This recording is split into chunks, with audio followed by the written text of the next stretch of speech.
নড়াইলের লোহাগড়া উপজেলার দিঘলিয়া ইউনিয়নের নোয়াগ্রামের কুখ্যাত তুষার ডাকাতকে কে বা কারা তার চোখ সুচ দিয়ে ছিদ্র করে লোহাগড়া থানার বয়রা গ্রামে রাস্তার পাশে ফেলে দিয়ে গেছে। এই কুখ্যাত তুষার ডাকাতের অত্যাচারে নড়াইল জেলার লোক রাতে শান্তিতে ঘুমাতে পারত না বলে এলাকাবাসীর বক্তব্য।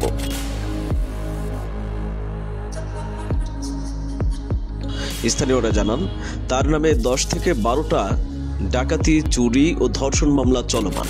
কিছুদিন আগেও জেলখানা থেকে বেরিয়ে আবারও ডাকাতি শুরু করেছেন এমন অভিযোগ পাওয়া যায়। সে ডাকাতি করতে গেলে সেই বাড়ির সুন্দরী কোনো মহিলা থাকলে তাদের ধর্ষণ করে এমন অভিযোগও করেন স্থানীয়রা।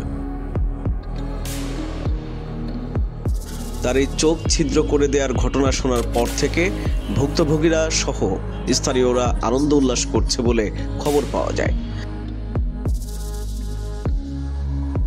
ডাকাত ও ধর্ষণকারীর হাত থেকে এবার মনে হয় সবাই মুক্তি পেয়েছে, এমনটাই বিশ্বাস করছে এলাকাবাসীরা।